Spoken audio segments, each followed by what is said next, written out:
The following is a presentation of the Six Arrows Radio Network. So hey guys, this is Kale, K4CDN from the 360 Podcast, and I'm not here to blow up your Workbench show. I've just got some special news I wanted to share with you real quick. We kind of teased it yesterday afternoon late over on the socials. Wanted to bring it back in real quick before we push the show today. Yep, George and Jeremy are waiting for me to stop talking, of course. Anyway, we got the special news, and the special news is we picked up another sponsor for the show.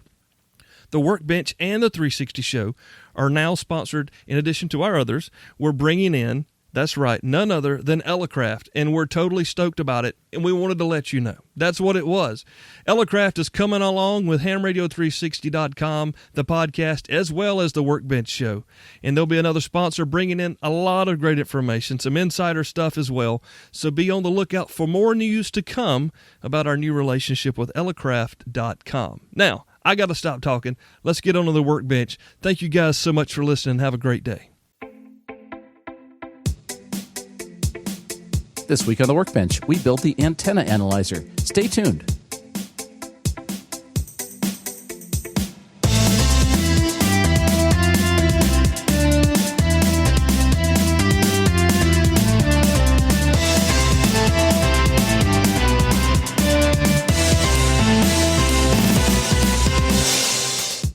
Welcome to the Workbench. I'm your host, George, KJ6VU. And I'm Jeremy, KF7IJZ.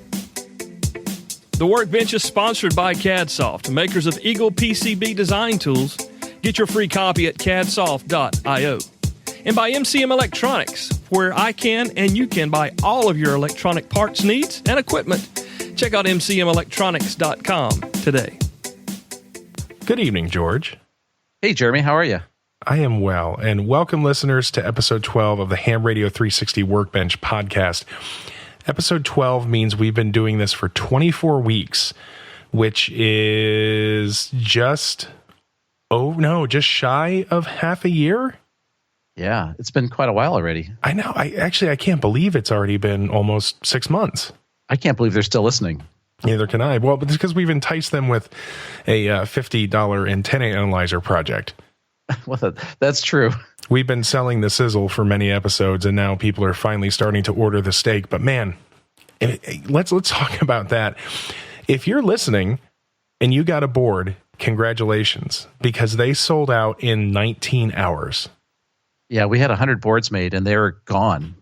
19 hours.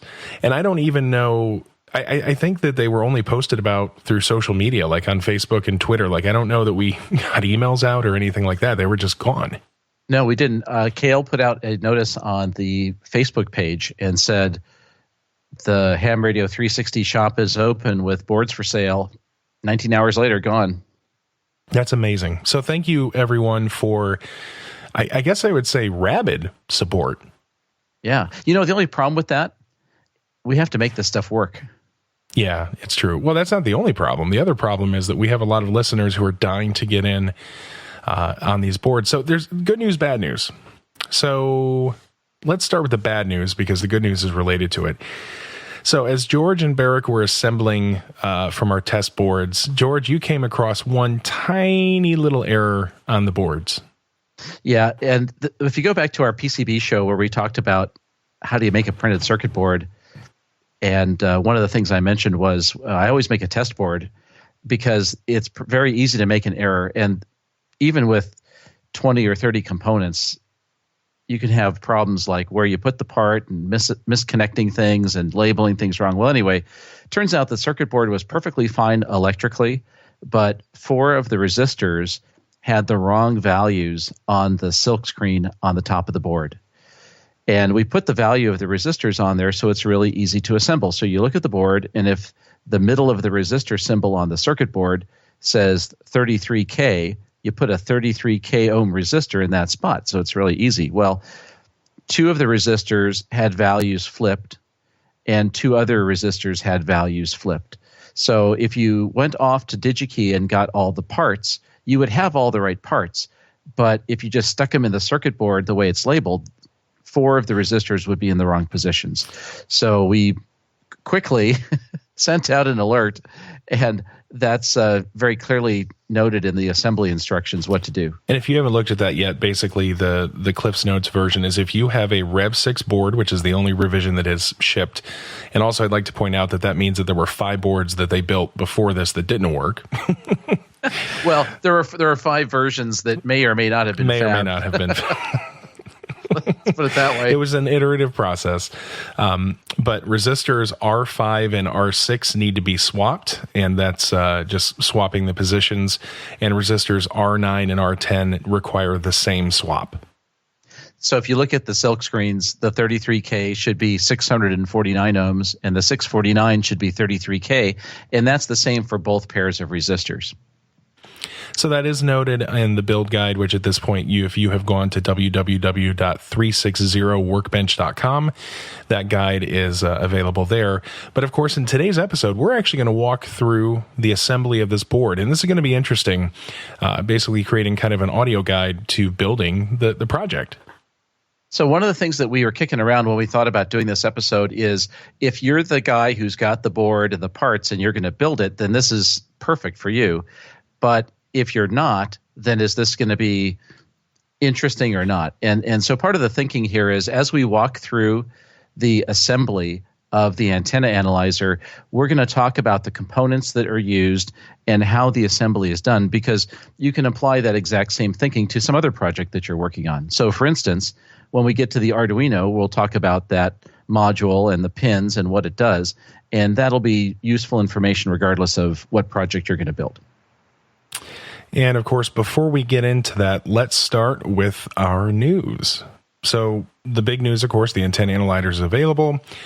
First revision of boards that we mentioned have sold out. George, what is the timing on the second batch of boards? I know the order has been placed.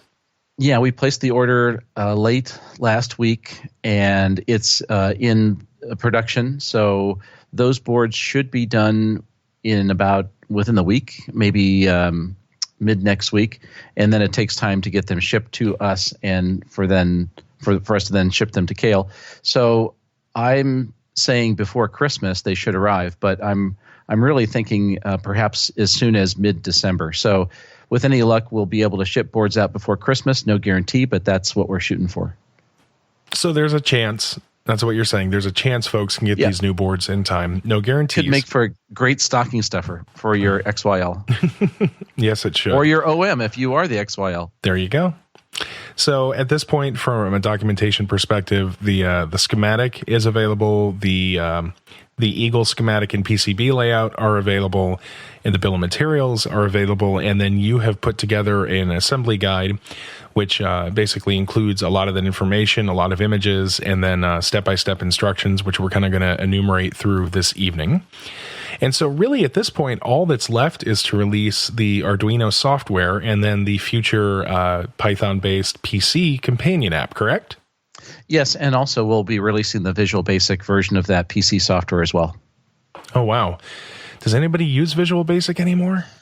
Well, yeah, there is. It's not really in vogue. There's other stuff like Python and other languages that are kind of more hip these days. But if you're running on Windows, Visual Basic or any of the visual framework stuff is still pretty good. Okay. So that is Antenna Analyzer news. I actually have learned some stuff in the last week. What did you learn? Well, first of all, of course, as we mentioned before, ICOM has released and is now available for sale the ICOM ID51A Plus 2. This is basically pretty much the same as the previous ID51 Plus models, with the addition of 2 new features, what they call their dongle mode, which is basically the ability to plug the radio in via via an adapter cable into your PC or an Android device, and you can basically use it as a VoIP device without using RF, where it goes through the software. And then the other mode was basically what they call an access point, which is the same thing as the hotspot, where you can use the radio as connected to a Windows PC or an Android device, and then you can use another D-Star radio to talk to it to get on the network. So I had really, I think I commented in one of the buying shows, I have found zero information about this radio. I had not found anybody who had bought one. But this week I have finally turned some stuff up based on a thread that was started on QRZ. So the radio's out there. People are buying them. But guess what? What's that? The 2 keynote features of this radio are not working yet. What? Yeah. You mean, are they doing a firmware upgrade or what? No. So apparently, the Android app that is required to do this, which is the ICOM Mike Sierra 3 Alpha. If you go to the Play Store, you can find that. I'm not sure where to download the Windows version, but I was able to find that. There is, people are downloading the software and trying all this stuff to get things working, and we're having no luck. And then the manual got published, and some people contacted ICOM support. And apparently, before these features will work, ICOM has to push out some upgrades to the D-Star network. Oh, that's the new G3. The new G3 release. Software. Yes. So they have to upgrade the US Trust servers, which is basically the, for lack of a better word, I guess, the main I don't know if it's just United States, but the main ICOM authorization kind of software that's the main database of who, which participants are allowed on the network. And then also, as I understand it, I don't understand this all that well, but that G3 software is something that the repeater owners have to upgrade. Is that correct?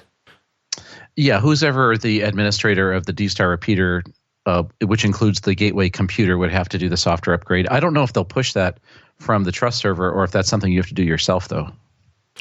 Yeah, I don't. Presumably, you have to do it yourself. Presumably, you have to do it yourself, and I don't know that the software is available. I also don't understand why the repeaters would need this when in theory, you're not necessarily trying to get to a repeater. It's cool because that's one of the areas where some of the hotspots don't work. You may not actually be able to do specific repeater or call sign routing. Presumably, you're going to be able to with the ICOM. But it is odd to me that that repeater software has to be updated for me to get into like the D+ network to get to any of the the REF reflectors that we have in the United States. I think that one of the reasons that they are doing this, like you said, for the access points is, I believe, call sign routing and that stuff. It's not supported on current hotspots, so perhaps that's part of the reason why. Either way, it kind of stinks. I went through this with the Uniden Bearcat 536 HP. One of the keynote features didn't ship with the radio. In fact, it was like 2 years before the Wi-Fi stuff worked. So for those of you, long and short of it, our recommendation is clearly a do not buy at this point. Presumably they'll get it worked out, but for me, I'm not even going to consider buying it until I've seen somebody, say, oh, here it is, here's how it works, and it does all the things you expect it to. So I'm a little disappointed, but I guess not entirely surprised. Well, for $550 or something like that, that's a lot of bread for the main features that aren't functional. It is. Now, and I guess by the way, if those features are only going to work on the repeaters that are upgraded, then if we upgraded our repeater on day one, it doesn't mean that in your local area you get upgraded. So then you're kind of hosed. That's correct. And also, it doesn't mean that it's also going to give you access to all the different reflectors and stuff. There's just too many unknowns, and this is something that maybe we should try to reach back out. Maybe we can reach out to our contacts at ICOM and see if we can get an official word, because this is, it's just a little confusing, a little unfortunate. So for now, the +2 is definitely a hold on that purchase, unless you're just a fearless D-Star fanboy that knows it'll get worked out. But yeah, so there's I'm going to include links in the show notes to the app in the Play Store, the manual for that application, and then the link on the thread on QRZ discussing this. Now, one other thing to point out is that somewhere in the back of my mind, I was hoping that we would find out that these two features weren't actually involving anything in the radio and they were just software. But the manual for the application specifically states that the new +2 model of the radio is required. Of course, I haven't tried to download and connect my radio, and it's just an anniversary /plus edition to see if it would work or link up or whatever. But so we'll have to continue looking into that as well. Anything else? Oh yeah. And I'm super excited about this. Oh, what's that? Over the holidays, one of our listeners, our friends down at Rocket City 3D, had sent me a note and said, hey, if you didn't know, Gigaparts is now a Hytera DMR dealer. Do you know who Hytera is? Yeah, sure. They're one of the Chinese DMR radio suppliers. They are. In fact, having held one, some of their equipment before, I would almost say that they're like the Chinese Motorola. And in fact, they have some customizations to DMR available in their system, similar to how Motorola's Moto Turbo, has more functionality than the base DMR standard. But yeah, so GigaParts is now carrying a wide range of their handy talkies and one of their mobiles. And how are the prices on those things? Are they the like Chinese competitive pricing, or are they higher in commercial pricing? So what's interesting about that is if you were to go buy a Hytera from like a traditional, like two-way radio shop, you're going to pay a, relatively competitive commercial price. It's still going to be cheaper than Motorola gear, but it's not going to be in necessarily ham territory. So what's interesting is the radios that GigaParts has right now are actual commercial radios. They it looks like they're kind of changing the model numbers. Most of their radios are like the handhelds are a like Papa Delta and prefix on those models, and it looks like they're changing them to Papa Alpha. My guess is the A is for amateur. But these radios are the exact same as the commercial radio you would get from a two-way shop, except they are notably cheaper. And in fact, the information available on GigaParts' website specifically states that the only difference right now is the price. The radios are cheaper. This is true for the radios. I don't think it's true for the accessories, because things like a speaker mic are $150. But of course, that uses the like proprietary, however many pin, accessory connector that goes on the side of the radio. They have the barrier to entry for a Hytera radio is $200 for the radio for this little teeny tiny 3-watt, basically USB chargeable DMR radio. It doesn't have any front panel keys for numeric keypad or anything. As far as I know, you can't do any type of programming, on the radio itself. But it's a USB rechargeable 3-watt radio that I know a lot of the folks who design and build hotspots, that's the radio they keep around because it's low power and it USB rechargeable and it's tiny. It's, smaller than a phone. Well, that sounds really nice. What's that model called? That is the Papa, I think they listed as the Papa Alpha or Papa Delta 362. And so the way that this is going to work for all of their radios is you're going to buy the base radio. You're going to need to buy a programming cable from them, which the cables run from like $40 to $60 for a USB cable. As I understand it, these Hytera radios are similar to the Tytera DMR radios, where the cable itself, there's no electronics in the cable. It simply connects to pins on the onboard microprocessors inside the radios to expose their USB interfaces. When you purchase the cable, you get like a $10 or $15 break if you're buying it with a radio, which is nice. But that's the only way you're going to get the link to the programming software is if you're buying the cable through GigaParts. But that's all you need then, right? I mean, effectively, yeah. I mean, and the nice thing is too, they have batteries and chargers, and several other, accessories, Bluetooth headsets, because some of their radios have the option to connect a Bluetooth receiver to the accessory port and then have a Bluetooth headset.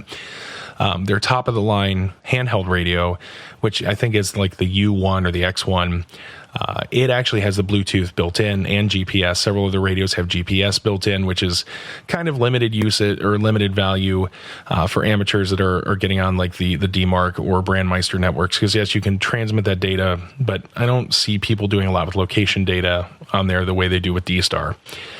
Couple of other things. I talked to GigaParts because I considered ordering one of these.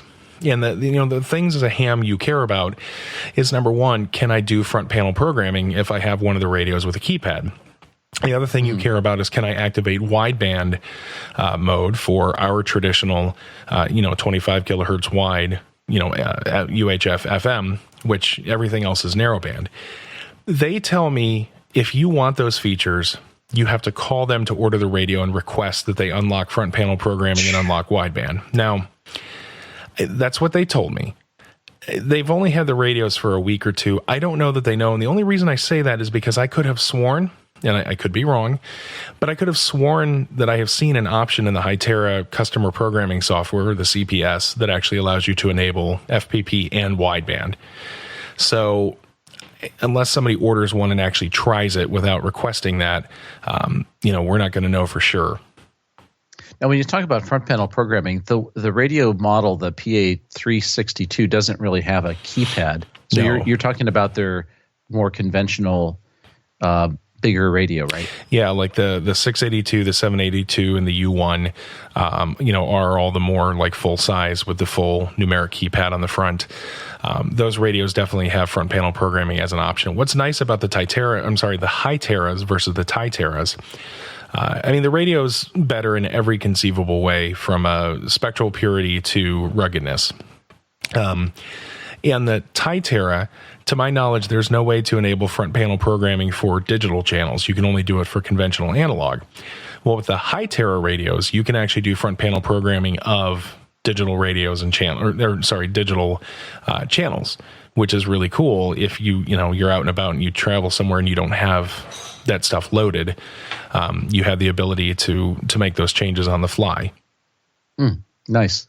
Yeah, I'm looking at the 362, by the way. That radio reminds me of a Motorola. I don't remember the model number, but there was a really sweet DMR digital only HT that was one of these skinny form factors that looked really slick. And I don't think it had conventional analog FM, but this one does. This PA 362 has both FM and DMR. Yes. And if you're looking at the 362, it's tiny and cute, and like I said, it can either be 3 watts or 1.5 watts. It's USB chargeable. It is a pretty slick little radio.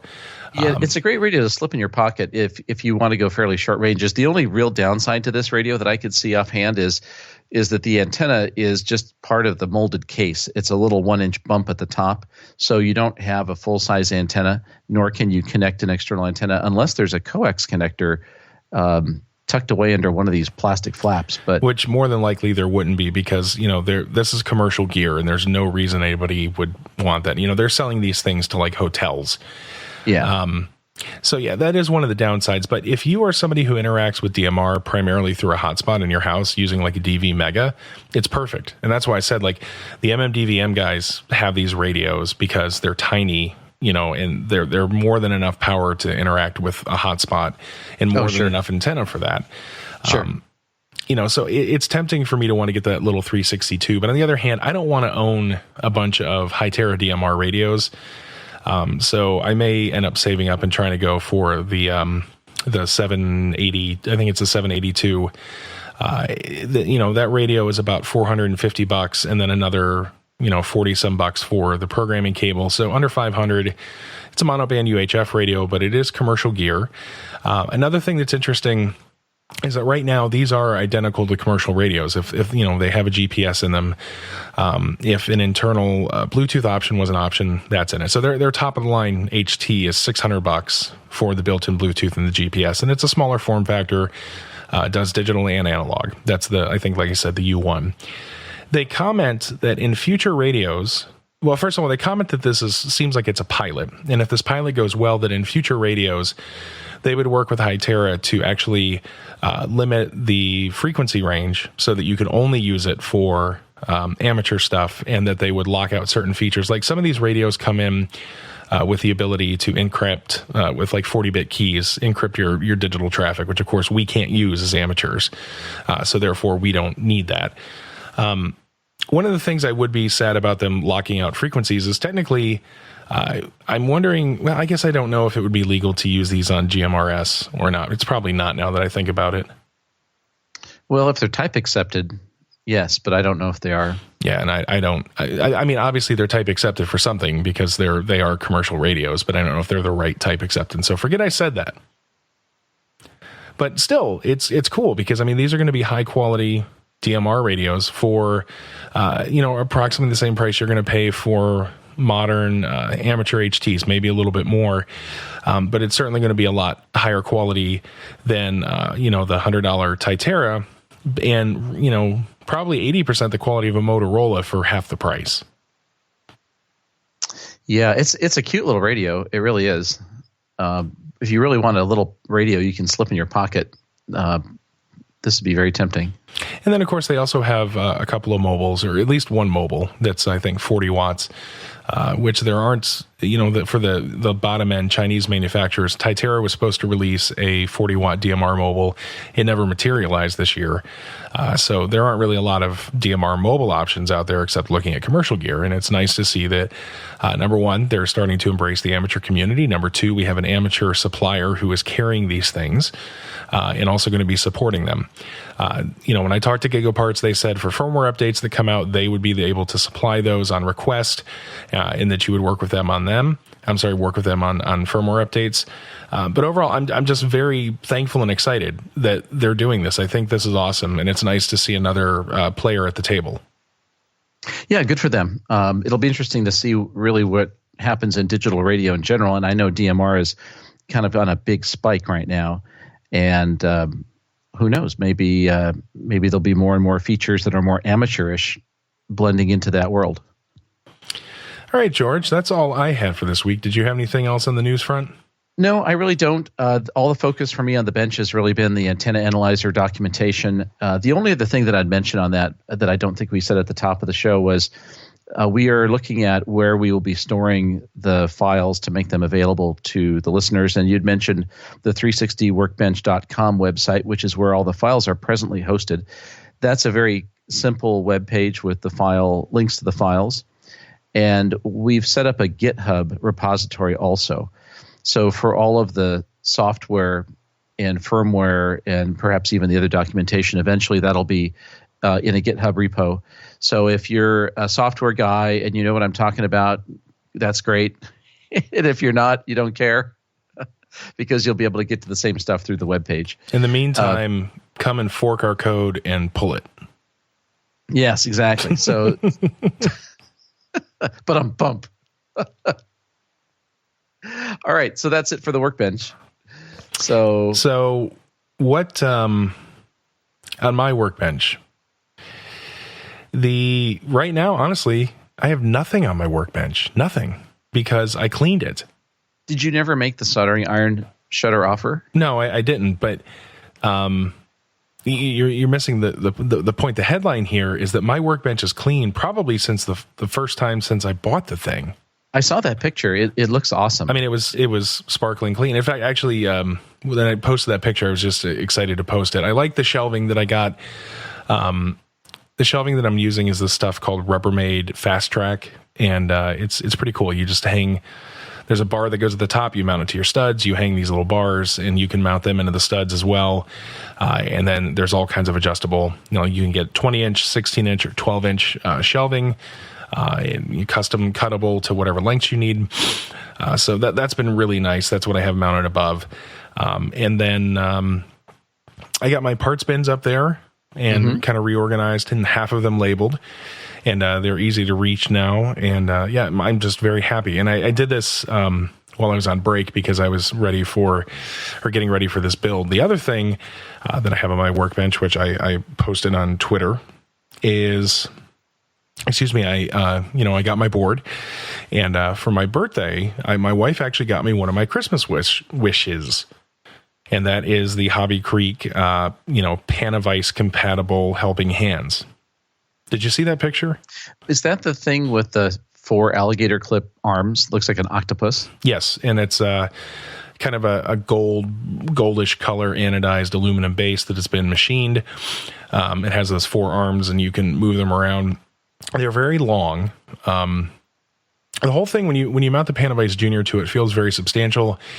If you wanted to give it more weight and more like little parts tray storage stuff, you can mount it to, there's a very large Panavice base plate that they use for one of their other work tools.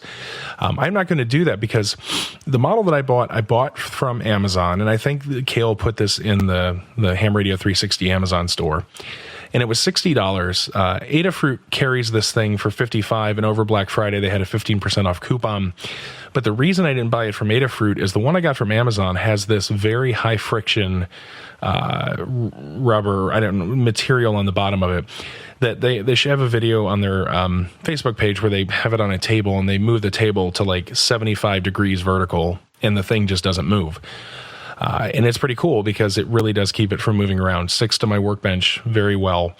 Whereas the ones that Adafruit has, I don't know that they have that padding because they don't mention it and none of their pictures show it. So when you got that, did you get the Panavice from one place and you got the alligator clip part from Adafruit, and then you put it together? Yes, I got mine from Amazon, but you could get it from Adafruit as well. You assemble it. It comes with 6 screws. 3 of them are made for mounting a Panavice device, and it can be the Junior, it could be a regular Panavice, it could be the Electronics Work Center, anything that uses that standard 3-screw hole pattern that Panavice uses can be mounted to this plate. And if you don't want to mount a Panavice to it for some reason, underneath where the Panavice is mounted, there are actually like little rounded parts trays. There's 3 of them in there that are very nice and rounded to make it easy to pull screws out and whatnot. And then, so it comes with 3 screws for mounting a Panavice device to this, and then 3 more screws for mounting this to that large Work Center base plate I mentioned.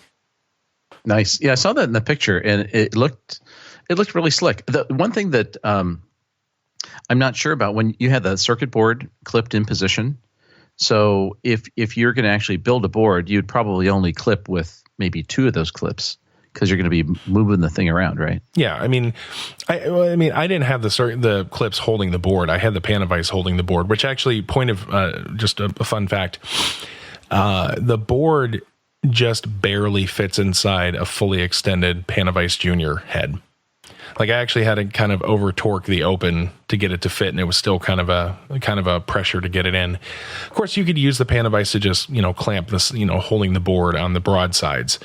But the thing I like about the Panavice Junior is there are channels cut into the jaws for holding boards for exactly that reason. I see. For some reason, I thought the thing was being held by the alligator clips, and I'm going back and looking at the picture and like, oh, of course, it's the Panavice that's holding the thing, not the clips. I just have the clips like pointing at the corners to show there are 4 of them. Another thing. This is a frightening picture. It is, and what's weird about it is that that picture actually really skews the scale, because this base was, when the arms are extended, it's actually very large. It takes up a lot of room in the bench, which is why I'm glad I didn't order the big Panavice base plate, because that would make it even larger. But it was a wonderfully thoughtful gift from my wife, and I'm very happy with it, and we'll post a link to it in the show notes. Very nice.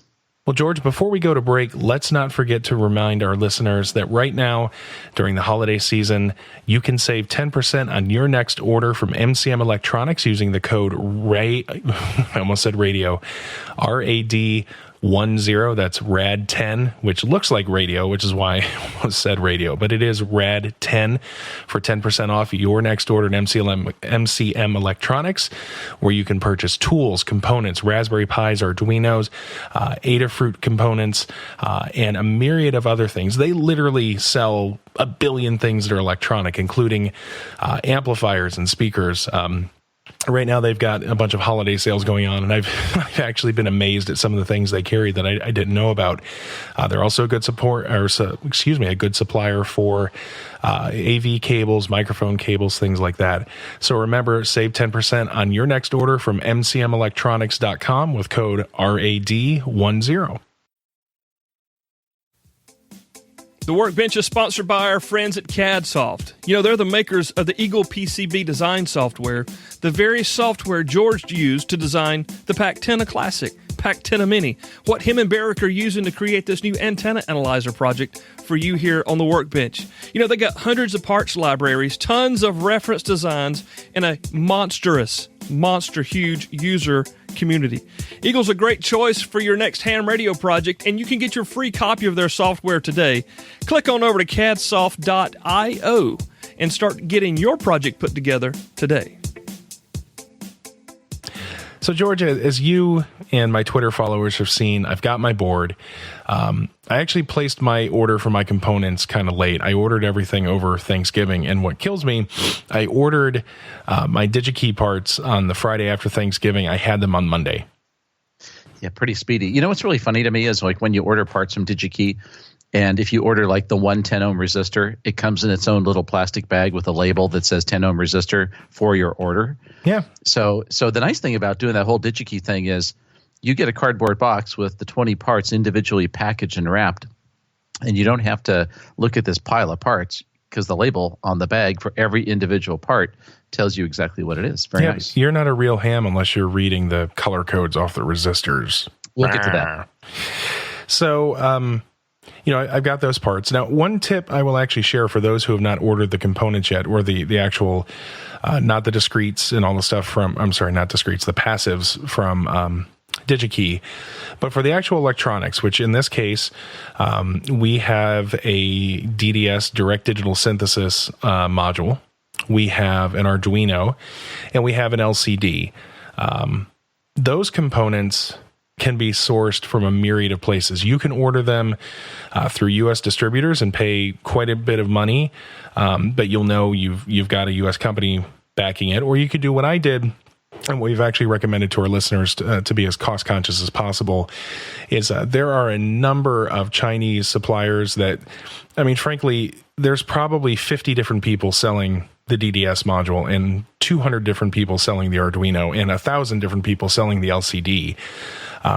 I actually followed the link we provided for the DDS module and found that seller also carried our Arduino, and that seller also carried our LCD module. And so, 5 or 10 minutes of legwork to browse through their products to make sure I was getting the exact same thing. I was able to order them all from one supplier. And the nice thing about that is they're all going to be in one box. They're going to all arrive at the same time. And I only had to pay shipping one time.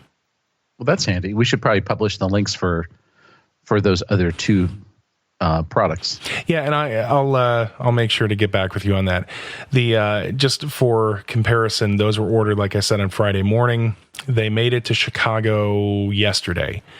USPS isn't the greatest. I did priority mail as the shipping thing, which was funny because I still think it was only $3 to get it from China to here. My order total for those components with shipping was like $21.50, and so they made it to Chicago yesterday. USPS isn't good about providing updates, but I'll probably have them sometime next week. Now, in preparation for this, I have my helping hands, I have my board, and the cool thing is that really snapping all of those things on, I mean, those all have header pins on them, and they literally just seat into sockets on the board, correct? Well, some things do plug in, and other things have to be soldered in. Which of those modules need to be soldered in? The Arduino is soldered in, and the LCD module is soldered. The DDS module is a plug-in. Okay, so I am completely wrong, and only one of those modules is plug-in.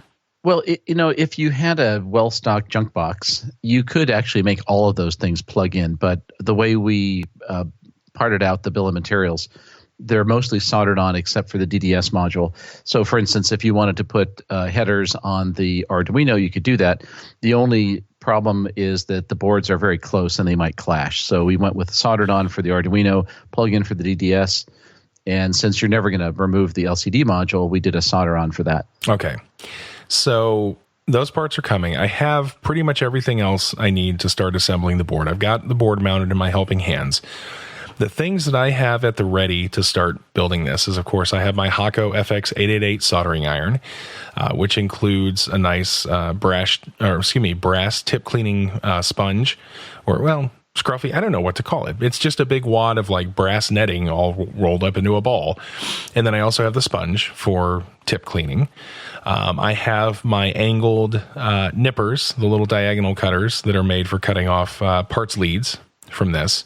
What else? I mean, do I need anything else for this assembly? You don't need anything else that I can think of offhand. There's only a couple of other things I would have at the ready just in case. So if you make a mistake, you need to pull a part off the board if you put the wrong thing in.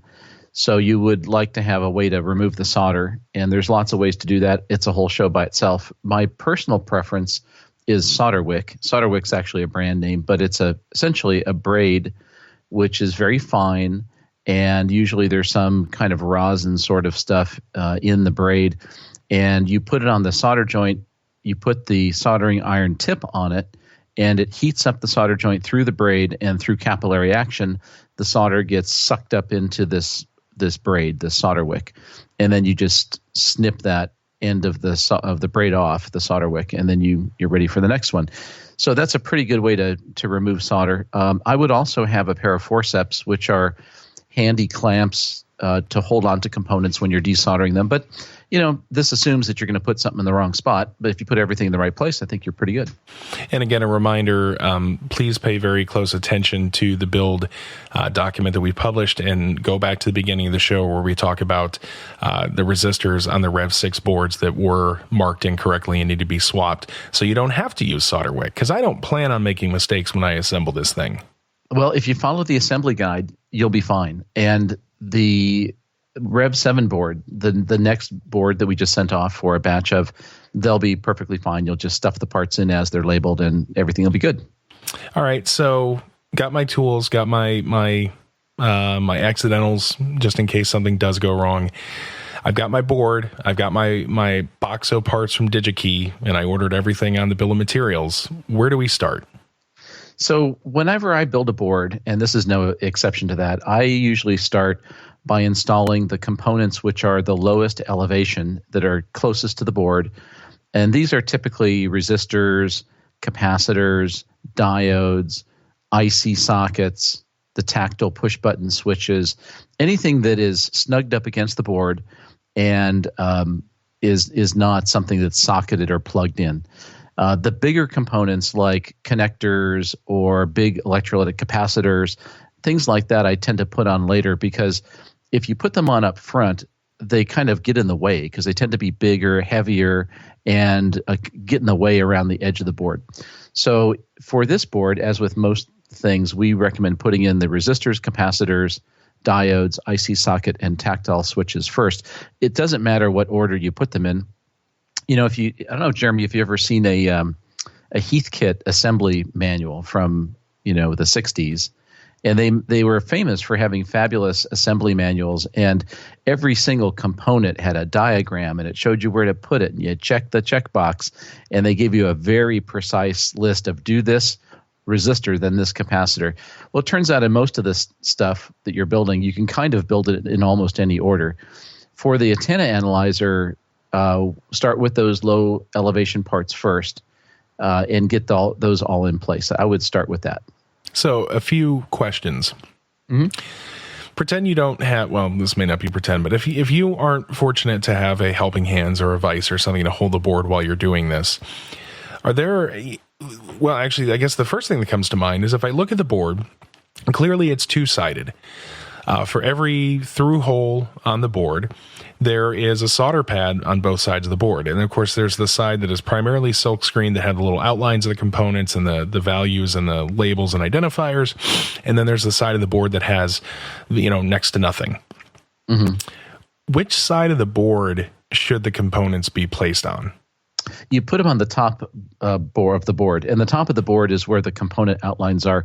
When you look at the silk screen and you'll see a rectangle which represents a resistor, the fact that rectangle is drawn on one side of the board and not the other indicates that that's where the resistor goes, on that side of the board. So when we do the antenna analyzer board, we do it in what's called a single-sided board, meaning that all the parts will be on one side of the circuit board. Okay. And so, like, say where I'm putting the resistor through two holes, there's a solder pad on the top of the board and a solder pad on the bottom of the board. Which side am I going to solder? Normally, you'd solder the bottom of the board. You can actually solder many components on the top, but that's not the normal way you would do it. So you'd put the components through the holes, flip it over, and solder it. Now, if you just stuff the part through the holes and you turn over the board, the part will either fall out or the part will partly fall out. And if you soldered it and flipped the board over, the part could be kind of cockeyed in that position. So there tends to be two kind of leaded components. There's ones with long leads like resistors and a lot of capacitors. And then there's parts that have very short or more rigid pins like a header connector. And the technique for putting them in and not having them fall out when you're building it is a little bit different. So let's say you're putting in a resistor. What I would do is take the resistor, bend the leads at a 90-degree angle, stick the resistor through the two holes, and push it down to the surface of the printed circuit board. And then on the bottom side, while you're applying pressure to the resistor on the top, on the bottom, I would bend the leads at about a 45-degree angle. The angle doesn't matter that much, but you bend it enough so that resistor will not move out of position if you turn the board over. So then you flip the board over, bottom side up, and then you can go ahead and solder those leads on the pads on the bottom of the board. Yeah, that's kind of what I was hinting at when I was talking about, if you are assembling this and you don't have something to hold the board, or you don't have the extra clips to hold the piece in place, just bending those leads and allowing them to prevent the part from falling out is pretty much how you do it. That's right. And the trickier thing to do are the components that have short and more rigid leads, like a header connector. Yeah. So, and there's definitely a technique to that, and I maybe everybody has their own way of doing it. What I do is I will, let's say you've got the 12 pin header connector that is going to be where the Arduino will drop in. So for that thing, I would put the connector on the top of the board. Now, these header connectors, there's a piece of plastic that holds the 12 pins together, and you'll notice that one side of that connector has a longer lead than the other side. So the shorter side, that's the side that goes through the board and just barely pokes out the bottom. So you have the longer lead poking out above the circuit board plastic holder, and then the longer pin pokes up. Now, if you just flip the board over, guaranteed that part will fall out of the hole because there's nothing to hold it in place, and that little stubby thing is too short and fat to bend. So what I do is I will turn the board upside down with that connector in place with my finger on the connector so it doesn't fall out. Then what I'll do is I'll solder one pin at the very end of that header. So out of the 12 pins, I'll solder, let's say, pin 1, and then I'll flip the board over, and invariably you'll see that header is not perfectly aligned. It'll be tilted, or maybe the other end is not fully in the holes of the board. So then what I'll do is I will hold the board between my thumb and my index finger in my left hand, and I'll put a little pressure on that plastic holder that holds all the pins together, a little downward pressure, and then I'll touch that solder joint on the bottom, the one solder joint that I soldered. I'll touch it with the soldering iron. That'll make the solder flow. That loosens it up. The header will snap to the board because I'm putting pressure on it. And then when I let off the soldering iron, then that solder will cool off, and it'll be now in the right position. So that's a little long-winded way to describe what's really a very simple operation. Again, simply hold it, tack solder it, and then let it go. But the big mistake is if you put the thing in there, you solder all 12 connections, and you flip it over, and oh my gosh, it's at a 30-degree angle. You're really kind of messed up now. Yeah, and one of the things that I've done before, because I've not been good enough about holding it with my hands, but I have, I think if you saw in my picture, I have a big gray anti-static / soldering pad on my bench top. And because it is rubber and, a little grippy, when I've had to put headers on Raspberry Pi Zeros before, for instance, I'll stick it in there. I'll actually turn it upside down and let gravity kind of hold it in place so I can do, tack the first, joint in place. With something like the Helping Hands, you have a little bit more options. Now, we've kind of hit on something that we've never actually directly talked about, because we just haven't assumed that everybody knows how to do this. But I want to painstakingly walk through the soldering process in case this is somebody's very first time with a soldering iron. Mm-hmm. So first tip is, if you grab the soldering iron and it hurts, you did it wrong. You got the wrong end. You got the wrong end of the soldering iron. You want to hold the end that has the nice grip, probably the side that the cord is coming out of, unless you're using like a butane soldering pencil or something. That's a good start.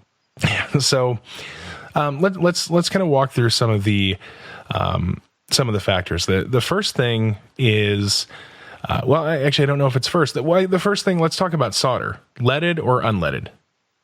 Well, that's a good question. And boy, to be compliant with regulations worldwide, you should use unleaded, lead-free solder.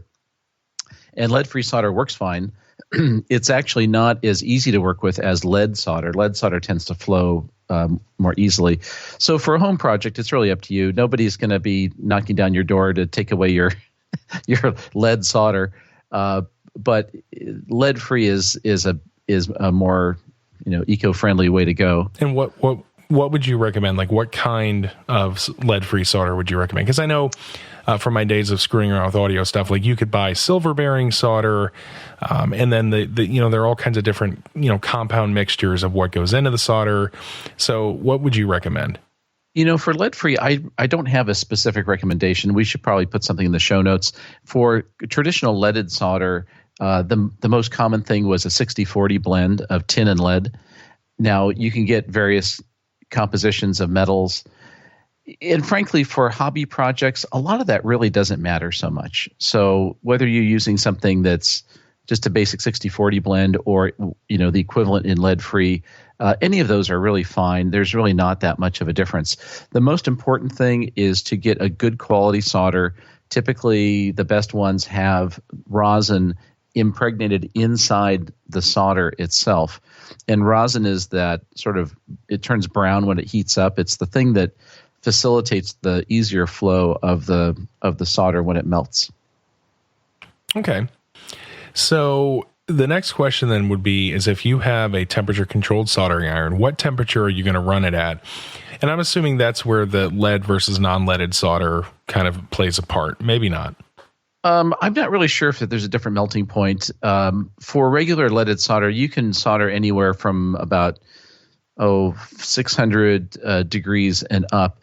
And I think there's a little bit of a debate here about what the right approach is. My personal preference is to set my iron at the hottest possible temperature. So I have a variable temperature iron, and I can go anywhere up to 850 degrees.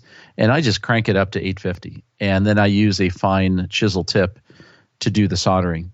And my theory is that with a hotter tip, you can get in, solder the connection, and then get out faster. With a lower temperature, you're going to be applying that tip for a longer period and baking the component, albeit at a lower temperature, but you're going to have to apply the heat longer to get the same amount of heat in that joint. Now, if it's a skinny little wire and a little pad, you really don't need much under any circumstances. So any temperature is okay. But if you're doing a fairly large thing like a solder lug, or if you have a large ground plane and there's a wire that's soldered to that ground plane, then a higher temperature iron will make a huge difference. Okay, and for the through-hole parts, I mean, they are a pretty standard size, but I did notice the solder pads on this board are a little thinner or a little narrower than I have seen on some other boards. What type of tip do you recommend for this? Like I said, I typically use a small chisel. So when I say small chisel, it's probably maybe less than an eighth of an inch or so at the tip. So it's almost like a point, but it's slightly chisel shaped at the point. So it's not really a big wide one, but very small at the tip. And when you're calling it a chisel, so what is that? What does the profile actually look like on the tip? Well, from a distance, it just looks like a point. But when you get up to it, you'll see that it's conical going to a tip, but on two opposing sides, it's slightly flattened. And the reason for that is that most of the solder joints, if you want to get the maximum heat transfer to the pad and the lead, and if you have a chisel tip, you have slightly more surface area that makes that heat transfer a little bit better. If you have a pure pointy conical tip, then you're going to have a much smaller surface area to transfer that heat with. So that's why I tend to use tips that are slightly chiseled. Okay. And then let's talk about the actual technique. So I've got that slightly chiseled tip.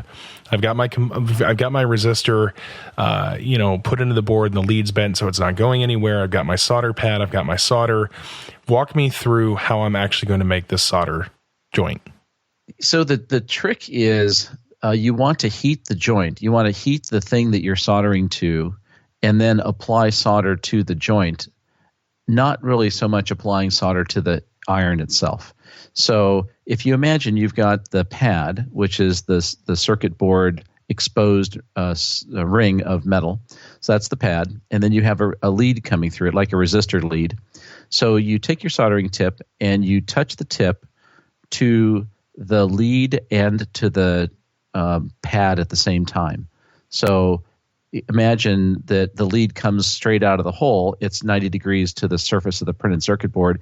And you'd bring in the soldering iron somewhere at around 45 degrees, touching both the lead and the pad. Once you put it in place, you hold it there for a couple seconds, and then you take the solder and you touch the solder to the joint. Now, again, the joint being the wire and the pad, and invariably you're gonna probably touch the tip of the iron, which is fine. So you're going to touch the iron tip and the lead and the pad, and then the solder will flow. And then you remove the iron, and then you let the solder cool down. All right. And what am I looking for after I've done that? Well, actually, before I ask that, like, is there a chance of damaging something if I leave the iron on there too long? Sure. The biggest potential problem you have is delamination of the copper trace. So the copper is a very thin layer applied to the fiberglass of the circuit board. And while it's not going to come off under normal soldering conditions, if you solder and then solder and desolder the same solder pad many times, especially with a tiny trace, at some point that pad may just come off the circuit board. And so now you get a big problem. So obviously you don't want to do that. This is a big problem if you're removing components and you have to apply a significant amount of heat to then wick away that solder, and hopefully you got enough of that solder that you can pull the part out. But often that's not the case. You have to apply a bit more solder to wick it off again, and you do that multiple times, and eventually you will delaminate that trace. So that could be a problem. And then once I have successfully made a solder joint, what should it look like? So if you look at the solder, let's say you're looking at the circuit board and the lead is poking straight up, what you should see is first of all, the solder should be very shiny. It should not be dull. If it's dull, that's bad. That means it really didn't cool properly. It may not make a good connection. And the shape of the solder should be that at the pad, the solder goes all the way to the end of the pad, so the whole circle. And then as it moves towards the lead, it should naturally curve upwards up the lead a little bit. So there's almost a very slight curve to that surface of the solder. Now, the converse of this would be if you had a big blob. So let's say you wind up with a ball of solder that's as big as the pad and the wire's kind of poking out through this ball. That's way too much solder, and it may or may not even be a good connection. So that's something to look for. So a bad connection is called a cold solder joint. And a cold solder joint could happen because you don't apply enough heat. It could happen because the surface you're soldering to isn't clean. Could be for several reasons.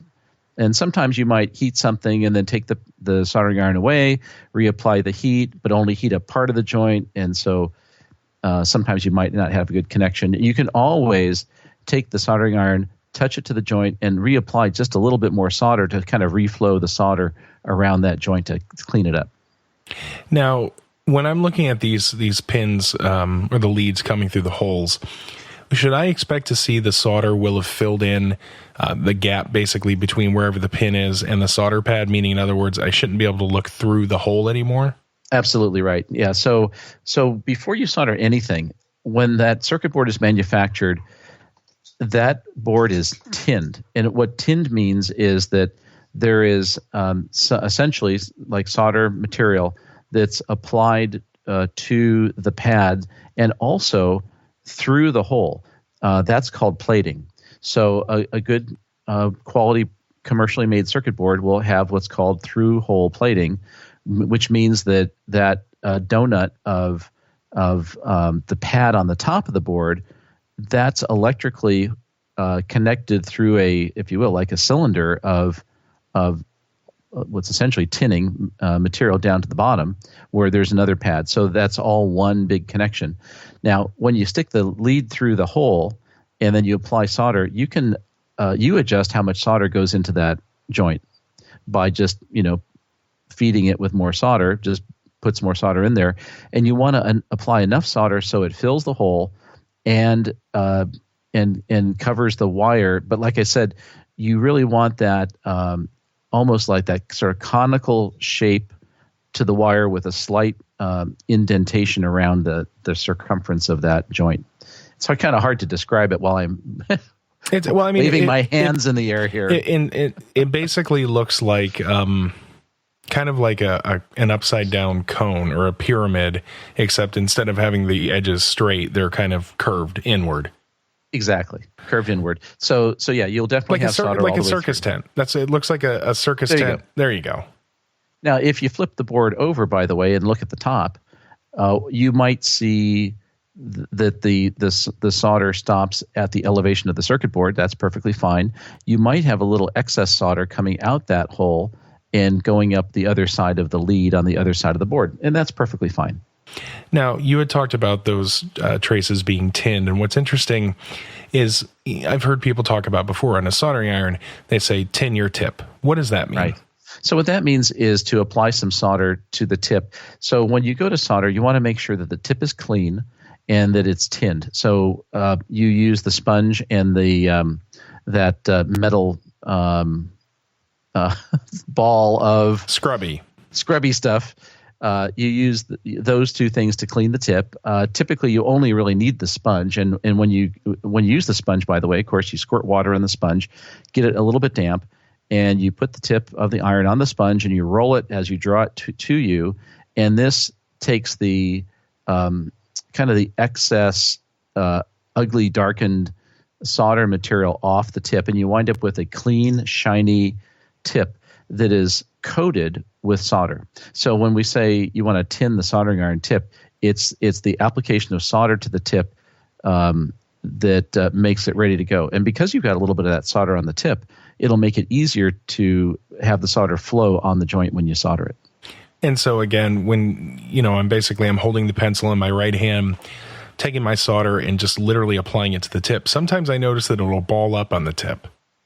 Yeah, sometimes that happens, and usually the tip's not very clean when that happens, but it depends on the materials that you're using. That could happen. So if that happens, then I just run it through the moist sponge and then rub it through the scrubby to kind of knock any of that grit off there and try again? Yeah. Is there anything else about soldering technique that I have not asked? That's really the basics. I think the thing to do is to practice a bunch. If you've never soldered before and the antenna analyzer is your first project, I would practice on some junk stuff first. So maybe you get some pieces of wire, twist them together, practice soldering. Remember, you apply the iron, apply the solder, remove the solder, then remove the iron. And that's the right sequence. And if you think the soldering joint might not be good, might be a cold joint, then you can always reapply the soldering pencil, little dab of solder, not too much, and reflow it, and you're probably going to be good. So I'd just practice on some wire first.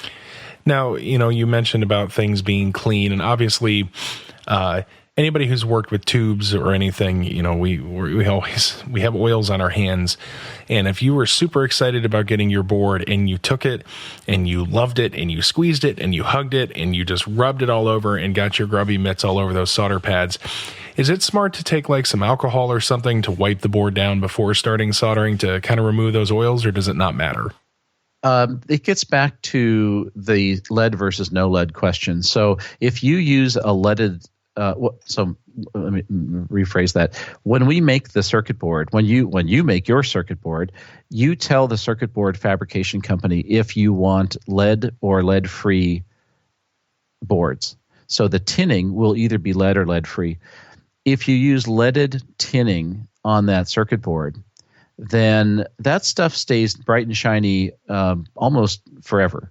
And if you rub it and all that, it won't detract from it whatsoever. You don't really need to clean it off. If you have a board that's been around for 20 years that's never been soldered, maybe it could tarnish, in which case that might be useful. With lead-free circuit board material tinning, it's often the case, depending on the kind of tinning they use, that stuff can tarnish. So that's one of the downsides to the lead-free stuff is when the circuit boards are brand new, they're nice and shiny, but if they sit around for a couple years and they're exposed to the air, then they can tarnish. and then you'll want to clean that stuff off just to make sure it solders properly. Okay. So now for ours, by the way, sorry to interrupt, for our antenna analyzer, you won't have that problem because it's a brand new circuit board. And, I honestly don't remember if we ordered leaded or lead-free. I think we ordered lead tinning on the PCBs, which makes it just a little bit easier. So this is not RoHS compliant. Right. So then it would not be RoHS compliant. One other, that really covers soldering in depth. But there is one other question before we move on to the next section of board components. Is one of the things that's kind of special about this project is that this project, if you order the boards, come with new old stock glass germanium diodes. Yeah, that's a key component in the circuit. So one of the things that's interesting, though, is that I had forgotten these existed. And when I was younger, I've seen them before, but I didn't know anything about electronics, not that I do now. But I'd seen them before, but didn't pay attention to them. Which direction, I guess, which side, what's the orientation of them? See, I don't even know. I was almost said, like, where's the cathode and anode? And I don't know if that's correct language or not. Yeah, it's just like a silicon diode. I mean, so diode logically is identical. So when you look at these germanium diodes, you'll see that there's a black band on one side. So the black band is probably going to be the cathode, which is the single line on the schematic symbol. The anode is the triangle side, and that's the side of the diode that does not have a band on it. Okay, that's helpful because, if you look up close, there's a black band on one end and then it's kind of red on the other end, and I didn't know which one was the intentional mark. So if you look on the boards, you're going to see an arrow, and the black end goes on the side of the point of the arrow. That's correct. That's correct. For purposes of the sensor circuit that we have in the antenna analyzer, they're much more sensitive than a silicon diode would be. So that's why we went with the germanium diodes. But the funny thing is that germanium was sort of the material in the late 50s, early 60s, before silicon was really the thing. And silicon essentially replaced germanium. And going out and finding these germanium diodes isn't the easiest thing to do. They used to be very plentiful, but now they're harder to find. And they're also very expensive if you just go order one. But we happened to find a cache of them at a really low price. So we bought, like 400 diodes because they were cheapish compared to what we can buy them for even on the internet. Oh, wow. So I guess that's interesting because that means, the first batch of boards, there were 100, and there's 2 diodes per board. And then the next batch of boards, there's 100. So that means that after those first 200, we're out of diodes. Yeah, that's right. So we're going to go back and hopefully there'll be more diodes to be had. When you were going to look for these, was anybody wearing like a really awesome archaeologist hat and had a bullwhip?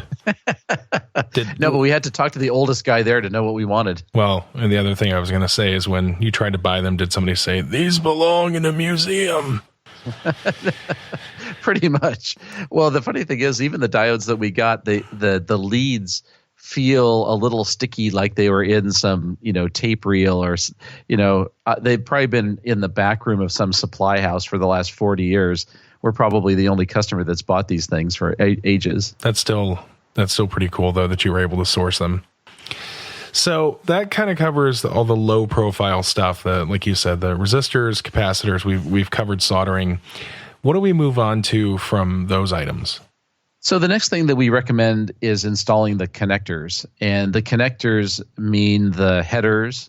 Header is a name for the kind of connector that is usually a row of pins in a socket that is used to connect between circuit boards or cables.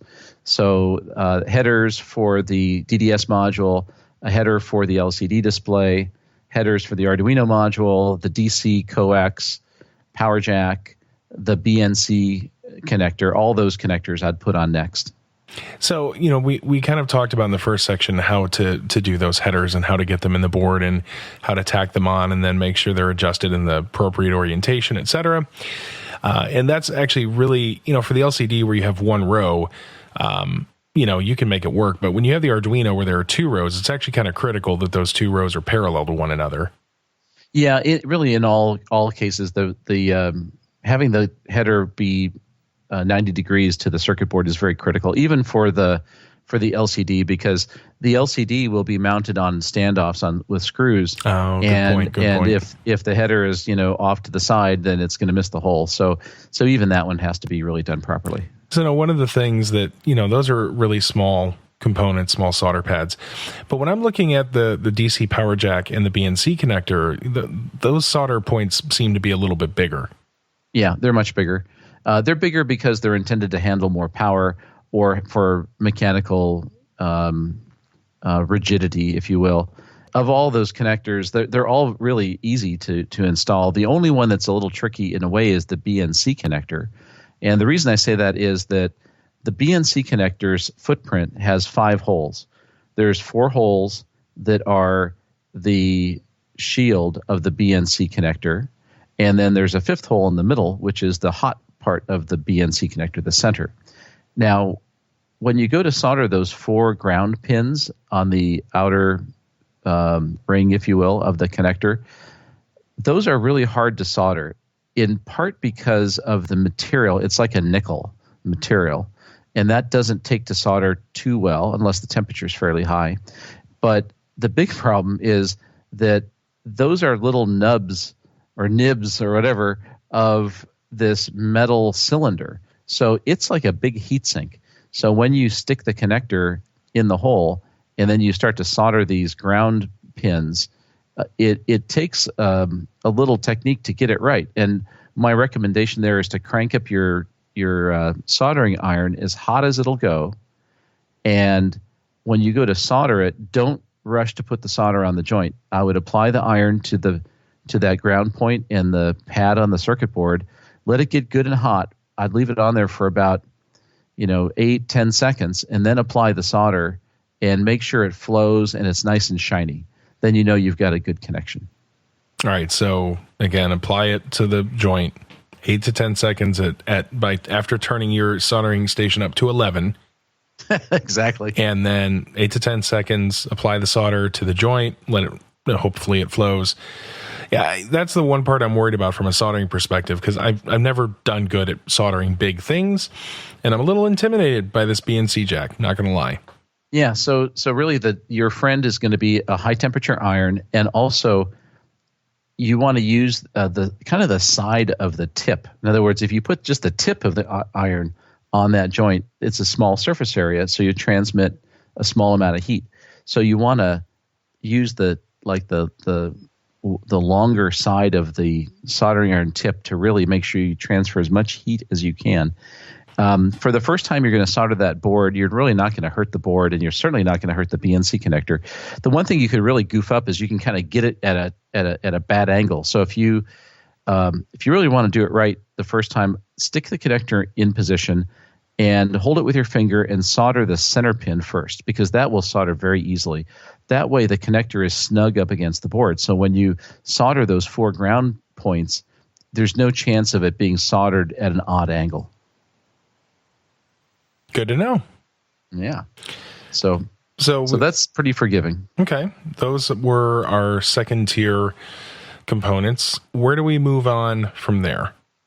The next thing I would do is put in the voltage regulator. And the reason is that pretty soon here we're going to get to the midpoint in the assembly where we're going to want to do some preliminary testing to make sure that the voltages are correct. But you need the voltage regulator.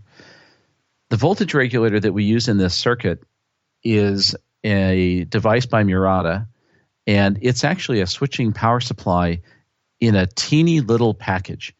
It's about 1/2 inch by maybe 0.6 inches, 3 pins, input, ground, and output, and it's a whole little switching regulator. And the reason for using this switching regulator is that you can use any DC voltage up to probably 15 or 16 volts. And this is a 5-volt switching supply. It'll bring the power supply voltage down to 5 volts to drive the circuit. And that differential, that dropping from, let's say, 13.8 volts in your car battery, if you were running this off your car battery, down to 5 volts, times the power consumed will give you the wattage of dissipated heat. And you don't want a lot of heat. The switching supply won't dissipate any heat. So that'll give you a much wider voltage range.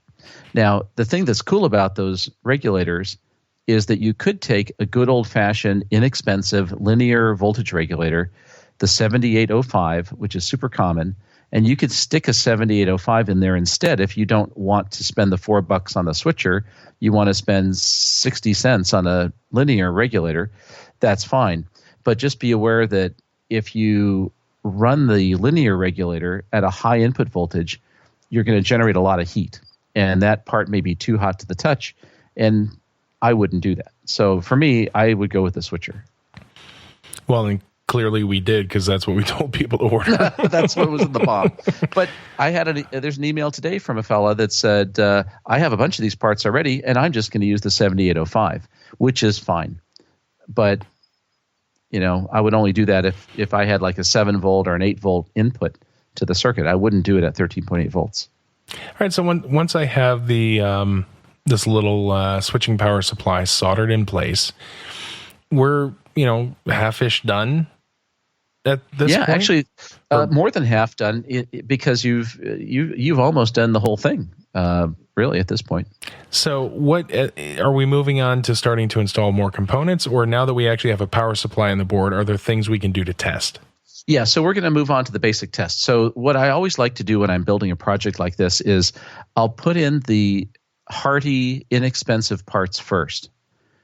And I will then test the power supply to make sure that I'm getting the proper voltage on all the key parts of the circuit. If it looks good, then I'll go ahead and populate the rest of the circuit with the more delicate parts, usually the integrated circuits. And then I'll turn on the whole board and test it. Because if you're going to make an error, you want to figure that out before you plug in the $10 DDS module. If you put 5 volts on the ground pin or short something out, you want to know that before you fire the whole thing up. So we want to test the basic DC power going to the circuit. And in the assembly instructions, there's a page which shows a set of test points that you can measure for the LCD display, for the DDS module, and for the Arduino. So you can measure the 5-volt supply rail to each of those parts to make sure that A, the connection from the outside world is to the coax connection, the DC coax connector is working. B, your regulator is working. And C, that each of the modules, if you will, are getting the right supply voltage applied to them. One thing, by the way, I also want to mention is we're going to talk about the LCD in a bit. There's a part that's on the circuit board that you do not install. There's a square with 3 holes, and that's for a potentiometer to adjust the contrast of the LCD. We'll talk a bit more about this later, but that's the one do not install component on the board. Okay, so I see that, and then there also are. Well, no, I guess I just realized those are capacitors. I thought there were like some jumpers on the board, but no, those are just capacitors. Yeah, there's no jumpers. Okay. So, I'm looking at the diagram for the test, and there are several ground points and plus 5-volt points. Let's say I have managed to successfully get the correct voltages at the correct points. How do I proceed, sir? Okay, the next thing, it doesn't really matter which things go in which order necessarily, but what I would do next is I would put the header in. Well, you already have the header in for the Arduino, so you can go ahead and solder that in place. Now, the Arduino Pro Micro comes with holes, and the headers are separate. So we've already soldered the headers on the circuit board. So now we're going to take the Pro Micro microprocessor, and we're going to drop it on the headers. So the pins go through the holes, and that little circuit board just goes down and settles on the plastic frame of the headers. You know what? I think actually mine might come with headers installed already. It shouldn't. It shouldn't. They should be separate. Well, they're available in 2 options. Well, yeah. Hopefully, you got it without the headers installed. Now, if the header's already installed, then depending on how they installed the headers, you could just slip it onto the board, or it could be exactly the opposite of the way you want it. So hopefully you get the one that was in the link, which was the board separate from the 2 headers. I will certainly let folks know what I receive. Yeah, I haven't seen the headers attached to those, but it's possible. Yeah, because I would assume though, even if they had the headers on them, as long as they're facing downward, which I think these were, if not they're facing facing down, upward, then that's fine. Yeah, if they're facing down, then that's perfectly fine. It's like a gigantic chip. So you just drop that in place and solder all those pins on the bottom, and you're good. And even if they did come where the headers were facing up, you could then install it on the bottom of the board, correct? Yes, you could. I understand that's unorthodox and uncouth, but you got to do what you got to do. Yeah, it'd be all right. You could do that. So let's spend a minute and talk about the Arduino a little bit. Since that's a much more complicated part than like a resistor, it's probably worth a few minutes to talk about what that thing does in the circuit and why we picked this particular one. Go for it. So in order to make this thing work, you need a processor of some kind, because you need to be able to tell the synthesis chip what frequency to go to and sweep the frequency, etc. You need a way to take a measurement of the signal, and you need a way to take that measurement and either display it on the LCD or send it over a USB to a computer. Well, the Arduino does all that for you. So the Arduino is a microcontroller. It's an Atmel microcontroller, and it comes on that little module with some little support chips and a micro USB connector. And you use the micro USB connector to download the programs into the flash memory in the Arduino, the non-volatile program storage. And that USB is also used to pump data out if you want to talk to the Windows PC or Python software. So if you look at the schematic for the Arduino, what you'll see is there's 24 pins on that part. And some of the pins are quite obvious. There are things like ground. There's 2 ground pins. There's a pin called VCC. VCC is the common terminology for the voltage supply rail. In this case, it's 5 volts. What does that stand for? So it's voltage at the common collector. Yeah, so common collector voltage.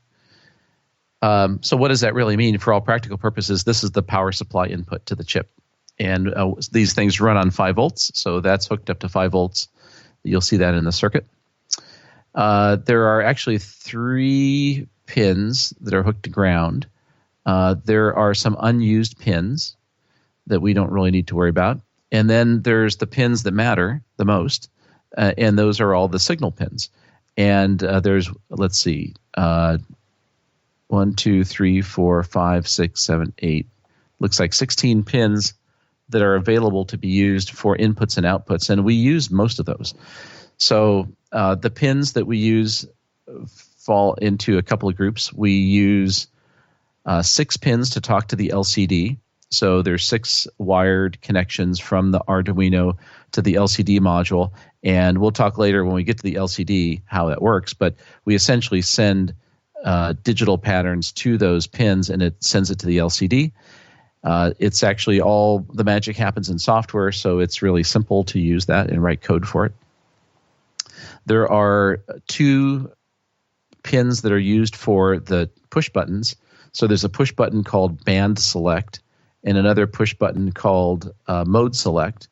And those buttons are hooked up to ground, and when you press the button, it grounds the pin.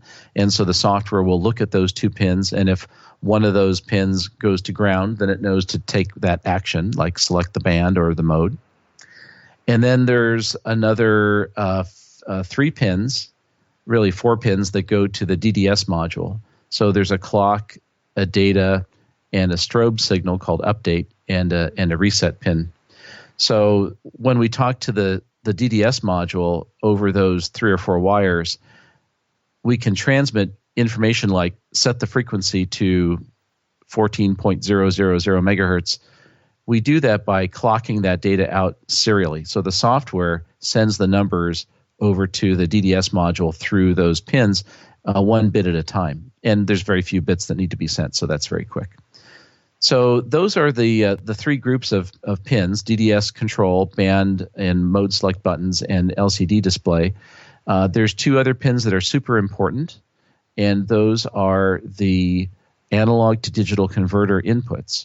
So in the RF circuit that's looking at the signal that's coming out of the DDS module and the signal, essentially the signal that as it's seen by the antenna, we have a little, all those components that are the diodes and capacitors and resistors, most of that stuff, and the op amp, that sub-circuit is the sensor and the amplifier that takes the RF energy and converts it to a voltage. There's two voltages that are generated from the analog circuit. There's a forward voltage and a reflected voltage. And that's essentially what you're using to measure the tuning of the antenna. So those two voltages are fed into the two analog to digital converter inputs on the Arduino. So what that means is when I see an analog voltage presented on one of those pins between 0 and 5 volts, the analog to digital converter, the ADC, converts that voltage into a number. And then that number is used by the software to represent what that signal is. So that's kind of a quick description of how that part of it works. Okay. You'll also see there's a couple extra pins on the Arduino, one called P1 tone and P2 aux.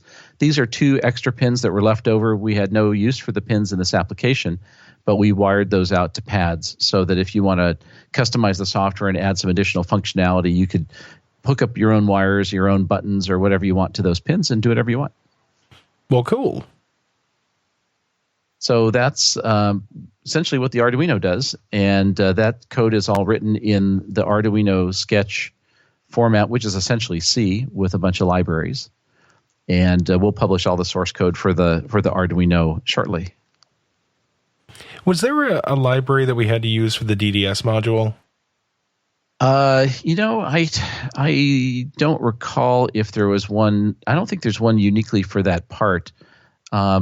So Barrick wrote the firmware for it, and I looked at it, but I don't know it that well.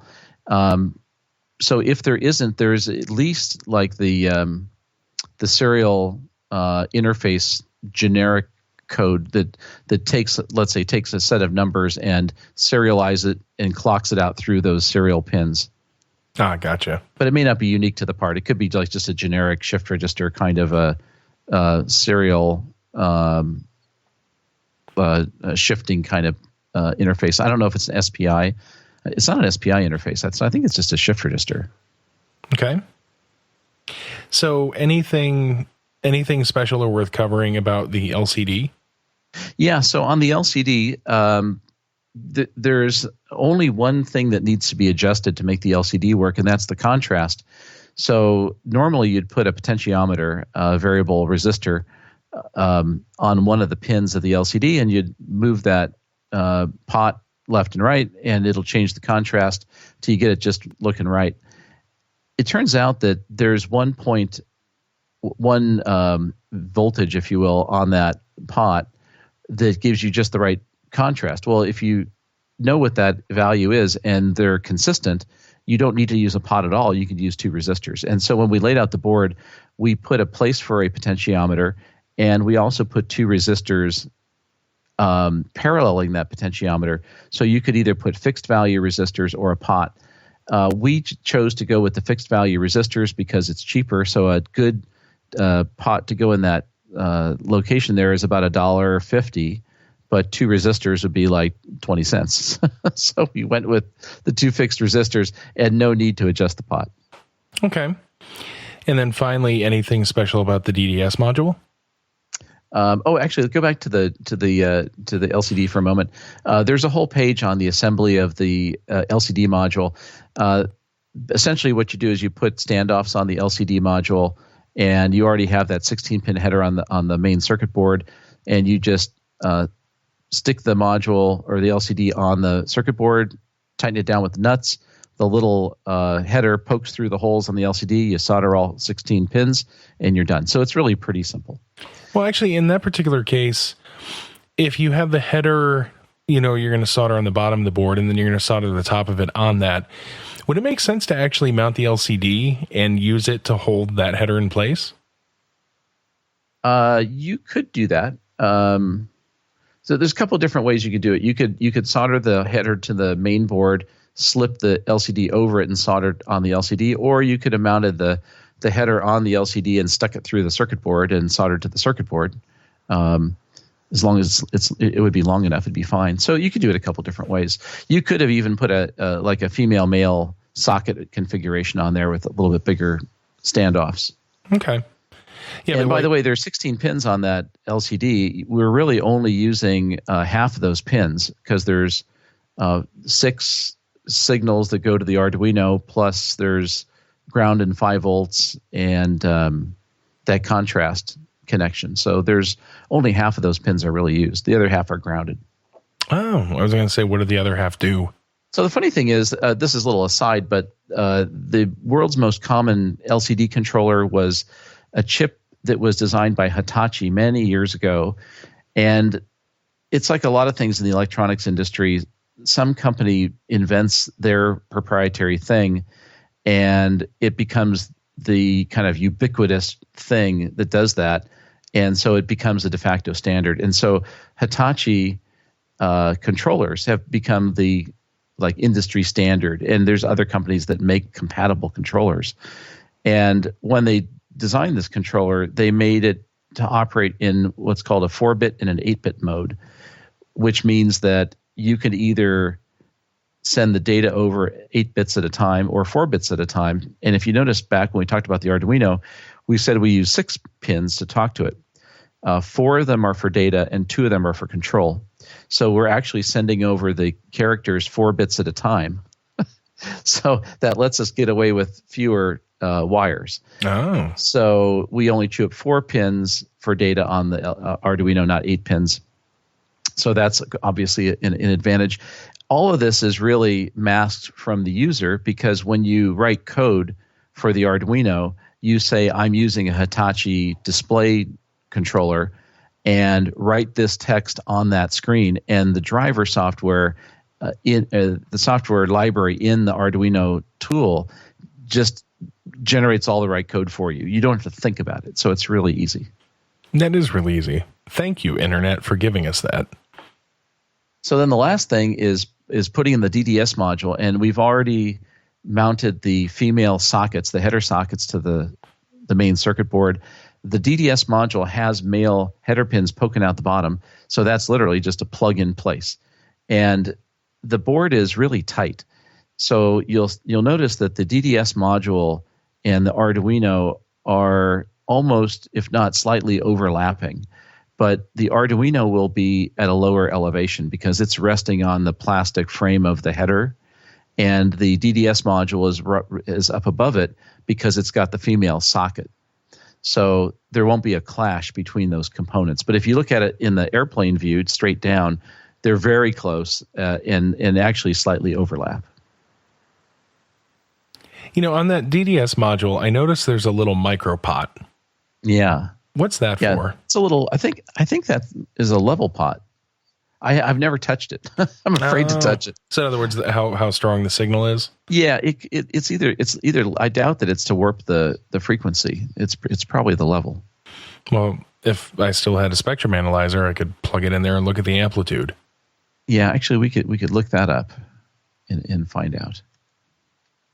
So while we're doing that, so essentially those are all the components. You could really build the whole thing from scratch in about an hour. There's not that much to it. But it's like anything else. The first time you do it, you're not sure if, does the screw go through the board or is there a standoff or a nut or, you have to reference the documentation. So we try to be pretty careful on the documentation explaining every little thing. And there's pictures in there that show where everything goes. So it should be fairly straightforward to get everything properly placed. Yeah, and one of the nice things, if you look at the document for kind of the finished module, I mean, it is very clean, plenty of room around things, except where, you have that overlap of the DDS and the Arduino, like you mentioned. But I mean, really, pretty straightforward. Yeah. There's nothing about this build that should be complicated. If you've ever had experience building any electronic boards at all, this should be very straightforward. And if you have any questions, then obviously we shoot them on the either on Facebook or on the forums, and we'll be happy to answer questions. Now, granted, at this point, we've covered the physical assembly. There's the guide online, a lot of, a little bit of background about the design here, as well as tips and techniques for putting it together.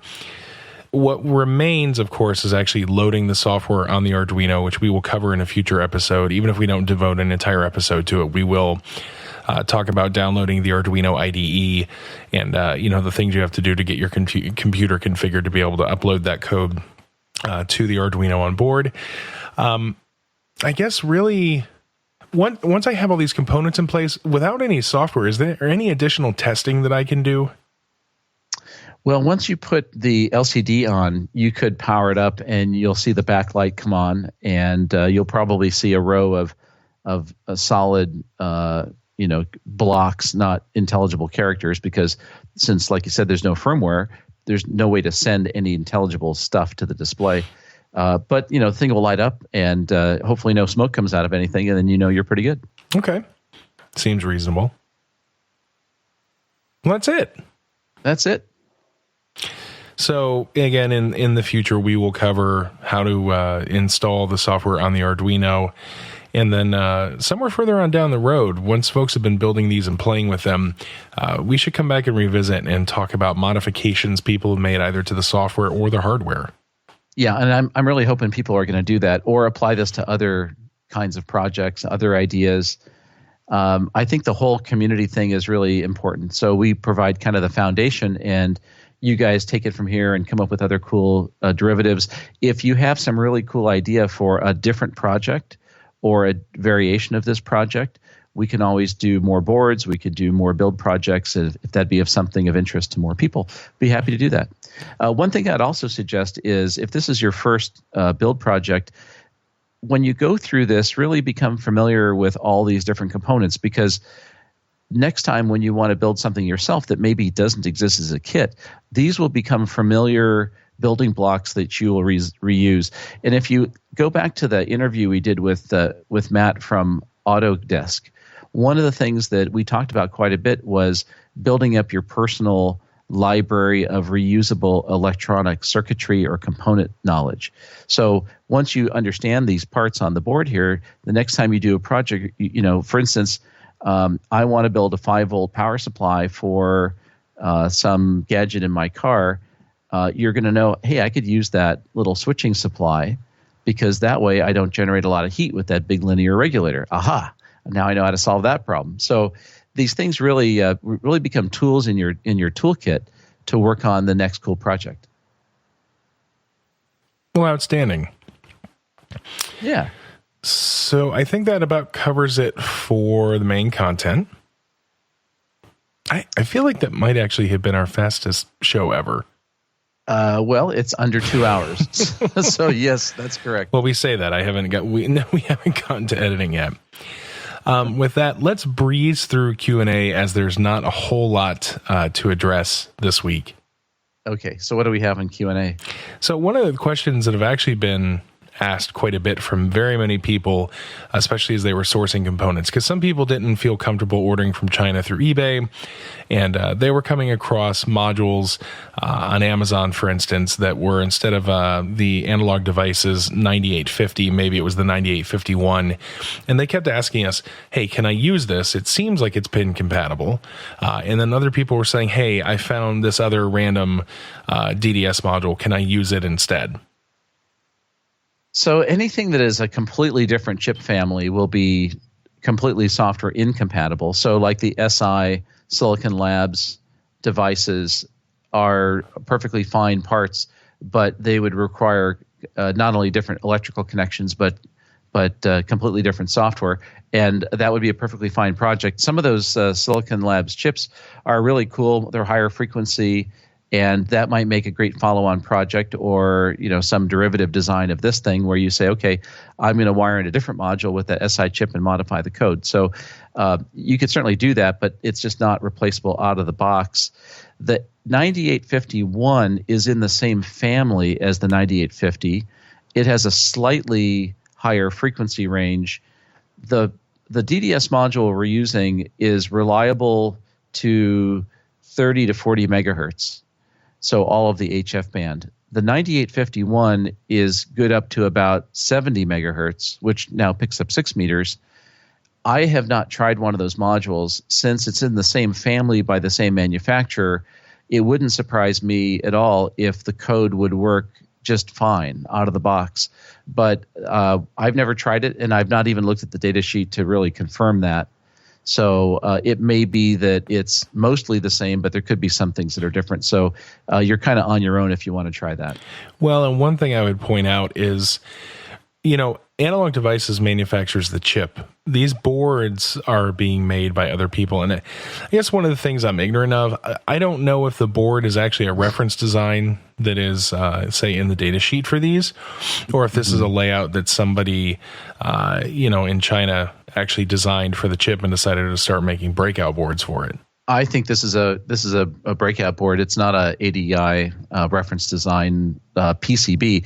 The electrical circuit could be a reference design circuit, but I don't think the board is. I could be wrong about that, but I suspect it's not. I think it's just someone's design. And if that's the case, it's entirely possible that. The 9851 or whatnot may not be pin compatible. The long and short of it is, we can't really do a good job of answering this question because we don't know enough about the design of the other boards. We do know that the SI TDS modules are completely out. The 9851, the only thing I could say is that they're like $2 or $3. So if somebody wants to buy one and plug it in and try it, adjusting frequency ranges in the code and whatnot should be obvious enough. But if somebody is interested in trying it, please let us know what you find out. Yeah, and there's other applications, by the way, with the synthesis chips. So this is obviously being used as an RF antenna tester, but you could take these DDS modules and use them for an audio frequency tone generator. You don't have to go to 40 megahertz. You can go to, 3 kilohertz or whatever with this and use it as a signal generator. So there's a lot of things you can actually apply these parts to. So when you look at this project, think about this as something that's done working off the shelf that you can get an intimate familiarity with and then start to apply some of this stuff to thinking about new projects. That's really interesting that you make the point that this could actually output audio frequency data. That's kind of cool. Yeah, you can. In fact, I can imagine a very simple board, simpler, even less complicated than this board, where the DDS module's output goes into an op amp and then to an audio connector, and then you're done. You don't even need all that, the RF rectification circuitry and all that jazz that we need to take the signal and convert it to a voltage for ADC. So yeah, there's all kinds of things you can do with it. So the next question I'll ask is the output just a sine wave? Well, it's a sine wave. Yes, basically yes. Okay. Another question that we have gotten is somebody on Facebook, and I can't remember who it was, asked, is it possible to use one of these chips to drive an analog movement? Right. Yeah, that was a good question, and I haven't really measured anything to know this for a fact, but you would think that the voltage required to drive the mechanical movement or the current would be higher than what this thing is going to put out. So realistically, no. Now, if you said, well, what I want to do is I want to actually take a mechanical meter movement and make it work with this antenna analyzer, how could I do that? You could probably come up with a way that you could generate a variable voltage out of the Arduino through a buffer and have that, move the meter movement if you really wanted to do it. I mean, frankly, if you just want the antenna analyzer, why bother? Because you have the same data on the display and it's done. But yeah, if you want to do it to be nostalgic or something, you could, but it would take some external hardware. Okay. I got an email from Ed Durant, DD5LP, and our listeners may know Ed from the ICQ podcast hosted by Martin M1MRB. And on the ICQ podcast, Ed is a regular contributor. And in his email, he said, I follow the Workbench podcast. You guys provide some good ideas on inexpensive tools and devices to buy. And he goes on to say, I've included your digital calipers and SDR dongle suggestions in my piece on Chinese cheapy stocking fillers that's going to be in the next ICQ podcast. So when you guys hear this Workbench podcast, go over to your favorite podcast service, iTunes, Stitcher, etc., and subscribe to the ICQ podcast, and you'll hear Ed's special section on tools over there in the next episode. So great to hear from you, Ed. Thanks a lot for the email and the kind words. And I recommend everybody listens to our podcast also check out the ICQ podcast. So a big 73 to Ed and the rest of the ICQ team. I love listening to your podcast, and keep it up. So moving on from that, if folks listened last time to our shopping show and got all the way to the end, we asked folks to send us emails with the word turkey in the subject line for a chance to win one of our Rev 7 antenna analyzer boards. And the response has been overwhelmingly phenomenal. There's a lot of turkeys that showed up in the mailbox. A lot of turkeys. So because of the response was so good, we've decided instead of just giving away one board, we're going to give away one board for every episode of Workbench between now and Christmas on December 25th. And I, off the top of my head, I think that means this show and one more. Does that sound right? Yeah. Well, at least one more. Let's see. At least one more. So we have, this will go live on December the 6th, then the 20th. So that's 2 shows, this show and one more. Okay. Before Christmas. So if you have already sent us an email with the word turkey, fear not. You have been entered into the first episode pool of chances. For this episode, if you would like to be entered in to win a Rev 7 antenna analyzer board, send an email to workbench@hamradio360.com, and in the subject line, put jingle bells, as in jingle bells, jingle all the way. And you'll get a free board and diodes. If you win. Just sending us an email will not get you a free board. Now, to be clear, if you send us an email with turkey and you also send us an email with jingle bells and you also send us an email with whatever comes next, this means you have given yourself 3 chances to win. When we draw winners, if our random winner generator thing happens to pick you for 2 of the drawings, you will still only be eligible for 1 board, and we will draw somebody else out of the later pool that you won in. What a Grinch. What are you going to do with 2 antenna analyzers, especially when we have determined that there are only the possibility of having 200 of these things exist in the world because of the unobtainium glass diodes that we have? Well, we're going to get more unobtainium diodes. They still have some, as far as I know, so we have to go over and buy another bag. It's kind of like doing a deal out in the parking lot. It's kind of a secret thing. I was going to say, I'm kind of worried that Barrick is going to wake up in a bathtub full of ice in Mexico and be missing a kidney. I mean, I don't know what you folks do in California to buy these, shady underground parts. Yeah, it's pretty scary, but we do what we have to do for our listeners. And we certainly appreciate that. And we appreciate you. So, George, what do you think we're going to talk about next time? Well, next time, I think we're going to talk about maybe a little bit about the antenna analyzer, because we're going to maybe get into a little bit of the Arduino code or something like that. But we'll mix it up with something else. What would be a good topic before Christmas? So the next thing we're going to cover, in addition to if there is any more news on the antenna analyzer front, is we are going to start an introduction to 3D printing. Ooh, just in time for Christmas. Yes. So for once, I get to be the expert on the show. Yes, that's great. Can I ask the stupid questions? So my questions are stupid? No, I didn't. Well, let me take that back. I see how it is. I have to edit this out now. No, I think that's hilarious. This is staying in. Okay. Yeah, can I ask the newbie questions? There you go. So tune in next time for that. In the meantime, you can email us at workbench@hamradio360.com, or you can follow me on Twitter at KF7IJZ. And I'm George at hamradio360.com, and I'm also on Twitter at KJ6VU.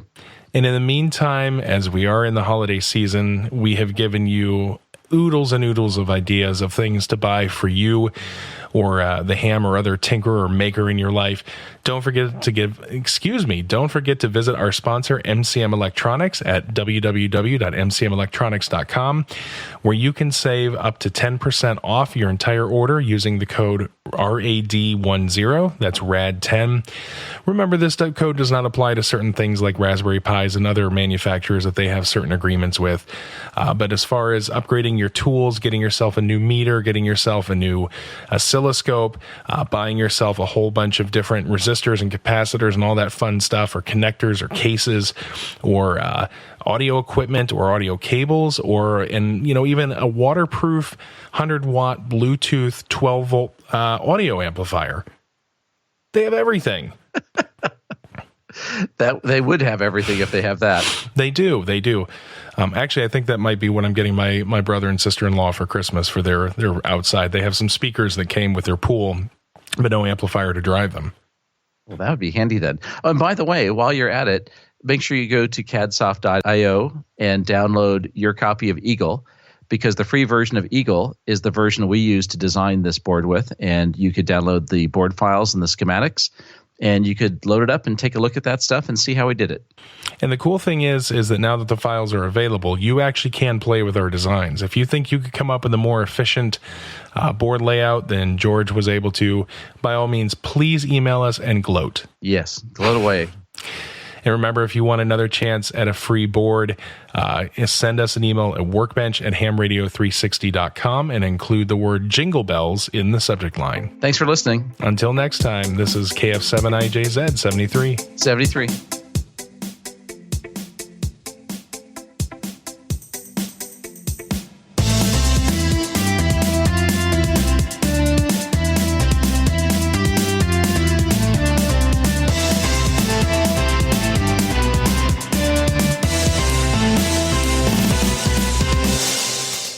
Is your cat shedding in the house still?